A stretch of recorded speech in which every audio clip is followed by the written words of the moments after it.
Welcome. My name is Jody Craner, and I'm with the Wisconsin Alzheimer's Institute. Thank you for taking the time to join us for today's webinar, Growing Connections, Garden-Themed Memory Cafe. Our presenters today are Dementia Care Specialist Trisha Whitman from the Aging and Disability Center of Barron and Rusk counties, and she has a volunteer with her today, hopefully two that was able to join, Kathy Herbert. Please feel free to put questions and comments in the chat at any time. And now it's my pleasure to turn the webinar over to Trisha. Thank you so much, Jody. As Jody mentioned and graciously introduced me, I'm Trisha Witham, Dementia Care Specialist for Barron and Rusk counties. We are up in the northwest area of Wisconsin, so up about 2 hours away from Minnesota area. And so we're just going to talk through this gardening themed memory cafe that we piloted in this last year. I want to make it really informal. If you have questions as we go along, please feel free to put it in the chat. And we'll just kind of go through it. My hope and goal out of this presentation is that some of you might be inspired to also implement something or something similar to this in your own community. I've been the Dementia Care Specialist for the last 9 years and with the Aging and Disability Resource Center for the last 19 years. My background is as a community health educator. So just, I know I see a few dementia care specialists on our call today. Basically, dementia-friendly communities are one of our top pillars as a dementia care specialist. And so this slide just really shows you what that means to be a dementia-friendly community, a community that shows a high level of public awareness and understanding of dementia, in which it is possible for the greatest number of people with dementia to live a good life, and where persons with dementia are enabled to live independently as possible and to continue to be part of their community, and where they are met with understanding and given support where necessary. So this Memory Cafe themed Growing Connections really focuses on those middle two objectives, which is, again, it is possible for people living with dementia to have a good quality of life and where they're enabled to be a part of their community and get that extra support when necessary. So one of the observations that I've had over my time as a dementia care specialist is that all of us take our cognitive abilities for granted. So everything that we do, which includes the fun social things that we enjoy, all come from the brain. And so we tend to take that for granted until there is an issue with it. In many of my home visits and chatting with the customers that I work with, I will see fish up on the wall, or they talk to me, caregivers, care partners, and caregivers will talk to me about gardening, how much their person used to love gardening, or they used to do this, or they used to do woodworking. And so that's the key thing that I kept hearing, is that the key word being used to. And we know that as cognitive abilities decline, a person becomes less likely to continue to do those things, whether their brain's just not cooperating with them, they get embarrassed, they get shy, maybe they can't drive anymore. And so those things that they once enjoyed, they're no longer doing, and they definitely can become more isolated in our community. We also know that socialization and learning new things are good for our brain health, regardless of a dementia diagnosis, right? So it's not going to harm us or hurt us by participating and engaging in socialization and learning new things. When we also think about accommodations, we use accommodations for many things. If we have vision issues, we might use glasses to help us see, or hearing aids to help us hear, ramps if we need, if we use a wheelchair. And memory cafes are just simply accommodations for people living with various cognitive abilities that are unique and maybe focus on different topics or themes that people can continue to participate in and just enjoy. So again, the real goal of a memory cafe, and this one specifically is Growing Connections, is to just bring people living with dementia a sense of joy and good quality of life along with their care partners. The one thing that I've really discovered that's kind of a key accommodation for people living with dementia is being able to engage all of the senses. And we'll talk through that a little bit more, but using vision, hearing, taste, touch, and smell are still going to be really key for a good accommodation for people living with dementia in your memory cafe. So how did Growing Connections kind of start, or where was this impetus from? Being outdoors and in nature, gardening and fishing are a big part of our rural community. And again, just listening to the customers that I worked with, you know, a lot of care partners would say that summers are a lot easier for their person living with dementia because they're outside, they're in the garden. They may not be doing everything perfectly, but again, they have that sense of purpose and enjoyment. The winters have become a little bit tough for themselves. Just again, lack of being able to drive anymore. I saw a lot more people become isolated as well. So University of Minnesota Extension Program actually started this Growing Connections program. I had heard about it, and my volunteer, Kathy Halber, who is a master gardener herself, had actually attended the webinar. And so we looked into this program, which is it was originally a 6-week program that utilized the master gardeners. And just maybe a quick question. Is everyone familiar with the master gardening program in your community? Or is that very foreign? If anyone wants to shout out. I am not familiar. Okay, so again, a lot of the University of Wisconsin Extension and many of your counties have what we call a master gardeners group. And so these master gardeners are any person really who aims to learn a little bit more about gardening. They can then go out and they train others. They give out, kind of evaluations, and they work a lot with the extension office. So most communities have a master gardener program. How robust it is, I'm not sure, but it's a great place to start with is your extension office for your region, wherever that might be located. So these master gardeners obviously have a passion and an interest for gardening. And in addition, they worked with the Alzheimer's Association in Minnesota to work on this 6-week program called Growing Connections for people living with dementia and their care partners. And again, it was a social engagement program opportunity for them to learn about gardening. And again, using all of the senses. So we fell in love with this and we thought this is great. How can we bring this to our area? What can we do here? I'm hearing it from my community customers, and we see this great program. So what can we do to bring it to Barron and Rusk counties? So I immediately contacted our master gardeners through University of Wisconsin Extension. And I also reached out, I had Kathy Halber as a master gardener who is my community partner. And I will tell you that finding a volunteer, the master gardener, she knows lots of other master gardeners. So word of mouth definitely spread. And I was able to find a couple of other master gardeners as well. So for both counties, and then other volunteers that were just interested in gardening, because who doesn't love gardening and being outdoors? So we met together with this group of volunteers, and I really looked at adapting this program to their availability. So we decided for us, and what was best for our volunteers was, instead of a 6-week program, we were going to create a monthly program. So that allowed my volunteers to have the time that they wanted. And again, most of my volunteers are going to be retired as well. So the ADRC on my end, I secured locations, which were both at the local senior centers.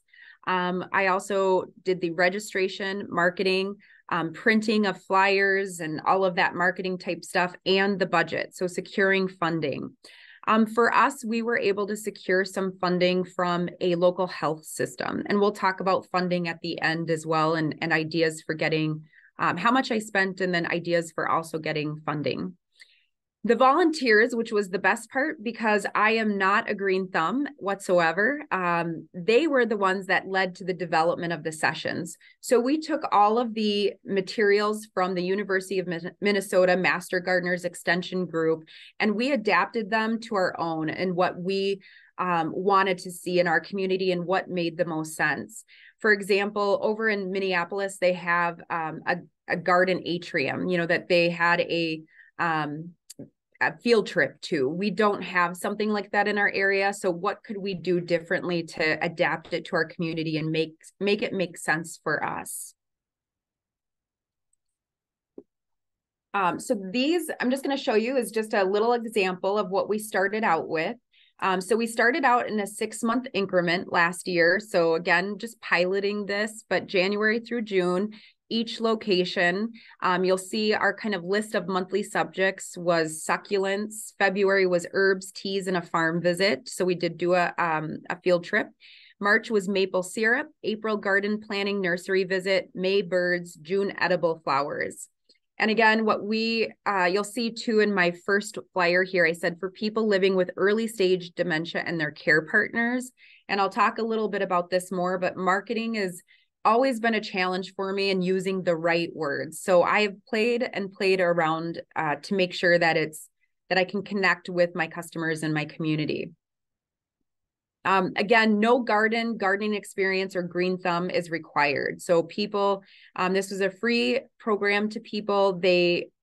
Again, we'll talk about how we utilized all the senses, but they had a snack and an activity, all led by volunteers, and all the supplies included. And then you'll see here, July through December, we just kind of separated it out by location because that was actually a little bit better for us as far as marketing. But you'll see our list of kind of topics were pollinators, nightshades, apples, squash, cranberries. In December, we ended with centerpieces and wreaths. So a lot of really neat, interesting topics, different activities in each of these. And different snacks that we utilized as well too. But again, we just kind of picked and choose what made sense for us in our community. So there was more from the University of Minnesota's extension program that we didn't include in here, but this is what we chose to start with.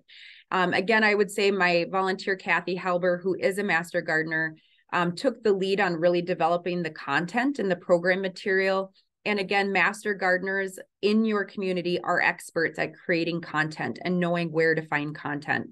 So this worked out perfectly for me. I could get this program going without having the expertise of gardening, which I don't have. So I learned a lot of new things too as I assisted my group. And this was just the Ladysmith location here. So again, I changed my wording too that you'll see on the top there for people living with memory concerns and their care partners as a different form of marketing. I felt like people were more open and receptive to that word versus early stage dementia because there is a lot of stigma still in our community, and also people don't understand necessarily what does that mean, early stage dementia. So for those reasons, memory concern seems to be better received in my community. So what did we do in each session? Each session was about 2 hours, and we made sure to engage all of the senses. So again, our volunteers would talk through a topic and ask a lot of questions and feedback from the group. So again, hearing through listening to a topic. We also ended, or in the middle of the session, we sung a song, and it might be adapted to that month. So for example, February, we might have sung, Let Me Call You Sweetheart. So again, something that kind of goes along with our theme. Visually, we had pictures in our handouts and also on displays. And then we had an activity that usually was very visually appealing. Every session had a snack that focused again on that theme for the day. And so being able to taste that snack, possibly smelling that snack or activity. For example, if it's some sort of plant or flower, we were smelling. One of the ones that we did was edible flowers. And so we actually tasted cupcakes after we frosted them with edible flowers on the top of it. And then of course, tactile and touch. So participating in the activity and making it hands-on. The big key is that each session was really about having fun. And as most of you guys would agree, that's really the point of memory cafes, right? Is to allow people to enjoy without it being wrong or right and just having fun. So here's just an example of one. Again, edible flowers. This is the handout. And again, this PowerPoint will be shared out with everyone so you can see it, as well as materials too, if you're interested in getting this program. But again, we started off with a welcome and some social time with everyone. And you'll see the Growing Connections purpose and vision. So goal is just to increase overall well-being by engaging in gardening with others, appreciating nature, and utilizing all of our senses. We're going to learn new things, meet new people, and most importantly, have fun. So we talked about, have you ever eaten flowers? And if so, what kinds? Do you have a lot of dandelions in your yard? What do you do with them? Have you ever foraged? If so, for what? So again, just really discussion and socialization. Then we would go into some facts and different things about edible flowers, and you'll see some visual pictures on here. In this session, we did, for our snack, have a sample of dandelion tea. So again, it just talks about some of the benefits of dandelion tea as well. Talked about violets, roses. These are things I still learned through this session. I had no idea that you can eat roses. And again, we talked, we added some fun in there about the colors of roses, what pink means, yellow means, lavender, and black. So again, what we did for our activity that day is we had cupcakes where everyone got to frost them. And then we had edible flowers, petals that everyone could decorate their cupcake with and then choose to eat them for their snack. And then of course we end things with, feedback. Was there anything new or surprising that they learned? What was their favorite part? Again, so constantly evaluating and getting feedback from each session was super important to us as well. And again, in this one, we might have, I think this one, I can't remember what month it was, but we had a song, that then went with it, or an activity such as a word search or something that we also might have had on hand just to fill in time.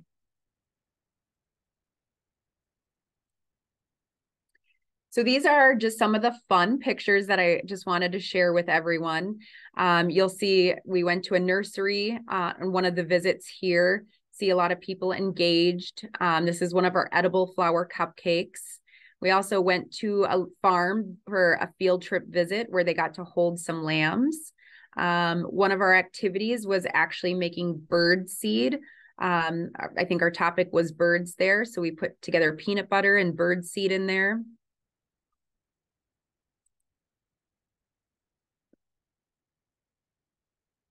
And again, just some more pictures of our wreaths. Apple cider was one of the activities. So we actually had a guest expert come in and do some apple cider, make us some fresh apple cider as well. What I got was a lot of comments from people that, well, you can't tell who has memory concerns in the session. And so that's exactly the point of memory cafes and activities. Again, this is a memory cafe, just more garden themed. Again, that is really the point. There is no outward sign that somebody has dementia. It wasn't about being right or wrong. We were just making sure we had good adaptations by utilizing all of the senses and really having fun. So that was key in this, and just allowing people to not be in that role of person living with dementia or in the role of I'm the care partner. So any questions up to this point? Jody, is there anything that I should, before I get into the... No, there are no questions currently or comments in the chat. All right, perfect. So talking a little bit about the details, our session size for the year ended up being about 6 to 12 people per each location. And with that size group, I spent about $500 a year on materials and snacks for 2 locations. So that was about the budget on that. We were going to go all the way up to 20 people, but again, we didn't get really higher than about 6 to 12 at any given time. One thing that I did learn was that I had people that live alone with dementia who definitely called and were interested in attending. One of the neat things that I found is I had county board members who are on our ADRC coalition, Commission on Aging, I can't keep them all straight, very interested in gardening. And so they volunteered to be a buddy for those who lived alone, or a care partner that definitely just wasn't interested in gardening, for example. And so we had a volunteer that was able to partner with those who came alone, worked with maybe our transportation program, or the person was still driving. But that was something that I wasn't expecting, was people who lived alone to call because they heard about it or found out about it. But I didn't want to make that a barrier. For us, I was just telling Jody at the beginning of this webinar that our winter last year was terrible. And so often even though we had it on the first week of every month, there were a lot of times last year that we had to reschedule it because of snowstorms. So winter sucks sometimes. And even though we were in an inside location, we still had to reschedule. I think we had some diehard fans though, because they were like, yep, that's fine. We just don't want it canceled. When can we get it rescheduled? The field trips definitely took a lot more effort to coordinate. And for us, it wasn't always the right space. So, we have some people that are using a cane or a walker, and not every place was as, I would say, accessible as we would want it to be. So some of your nursery spaces, for example, this year, we're still doing a garden planning event, but we're bringing the nursery owners in to talk about their growing a garden and bringing in some of the plants instead of going to the nursery, because even though it was beautiful and it was great, it just was too tight of a space for us to all feel very comfortable.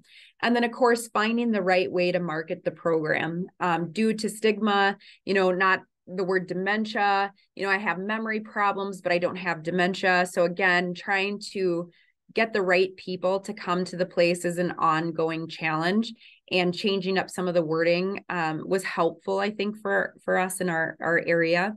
Another lesson learned that I didn't put on here is that I had people that did not have any dementia that called and wanted to sign up for the class. So that was something I wasn't planning on. Again, too, I'll tell you how I we're modifying it for this year to kind of incorporate that. Can I just ask a question that's in the chat, Trisha?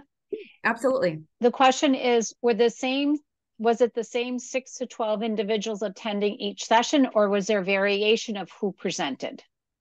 Yes, that's a great question. It was the same 6 to 12 that came. And so reason why I said 6 to 12 is one of the other things that I think is a big challenge is that people living with dementia and their care partners experience a multitude of challenges that do get in the way of attending. So we continued to market it every month and open it up, but I might have gotten maybe one new couple, say for the second 6 months, one or two.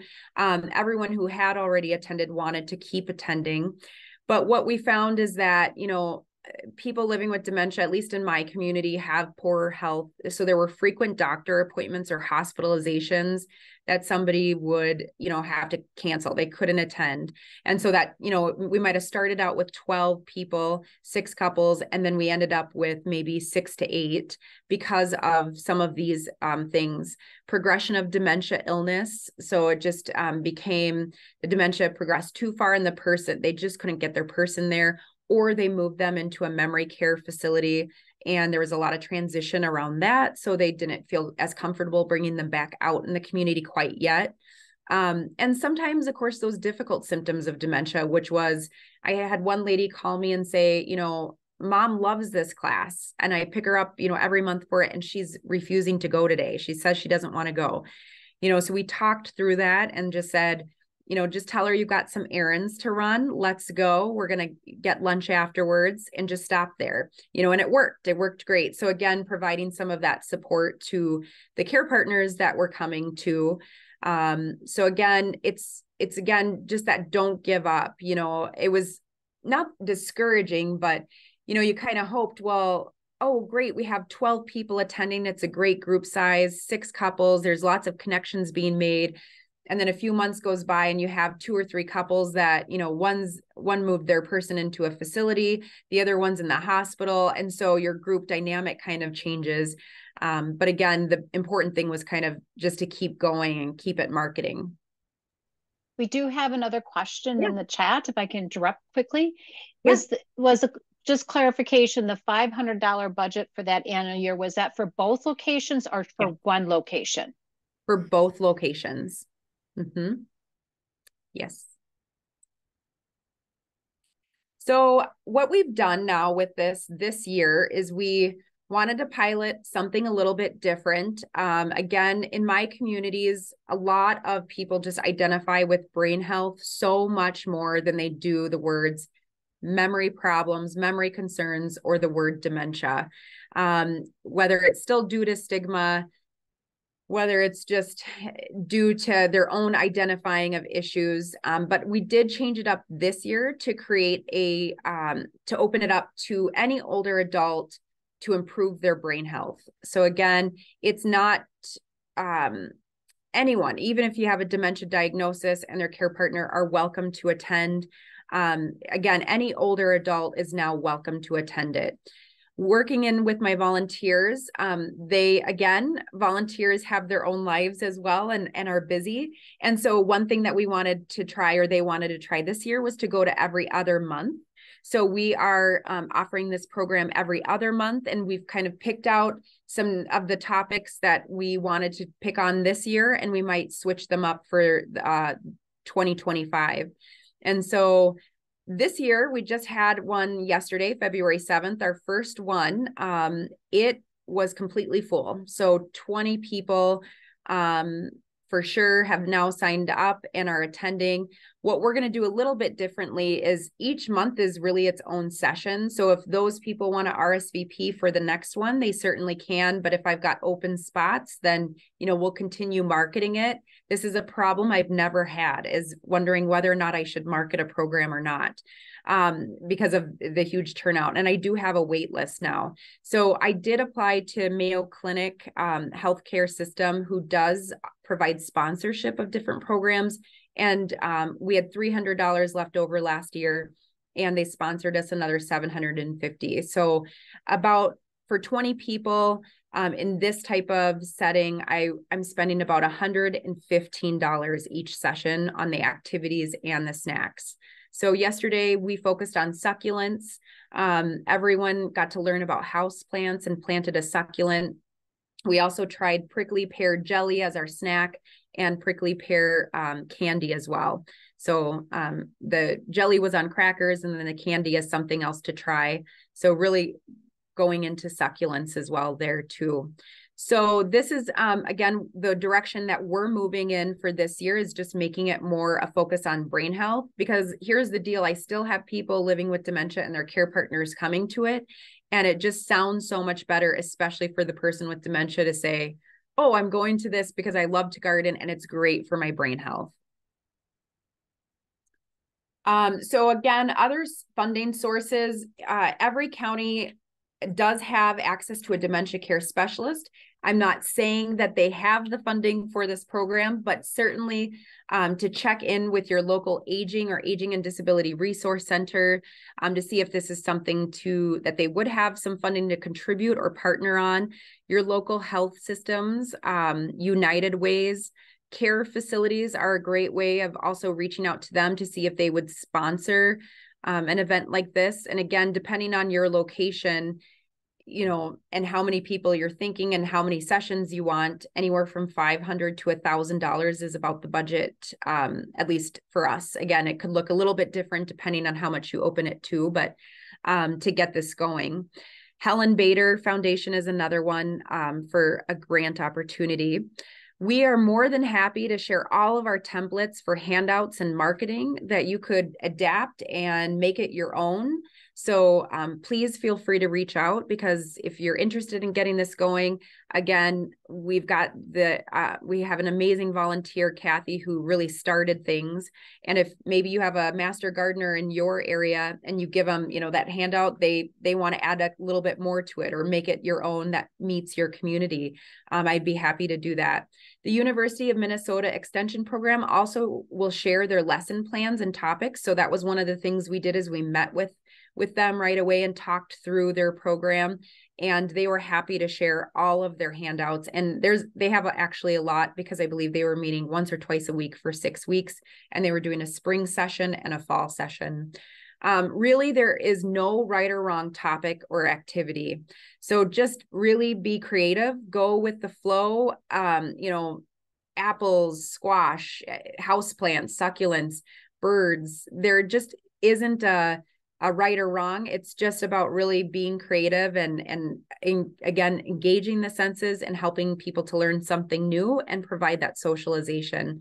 I really did let the master gardeners do the content, because they really are the experts in the information when it comes to gardening and the outdoors. So they're a wealth of information. And I think just in talking with my volunteers, I know they've talked to other master gardeners in the area, they would be excited to be presented with this opportunity in their area.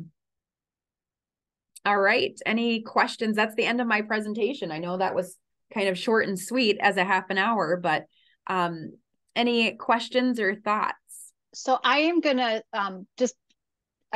going to be stopping the recording in just a second here, but I wanted to really thank you, Trisha, for a very quality, jam-packed content presentation with a lot of practical tips and how-to. So I'm going to go ahead and stop the recording so we can open up to questions.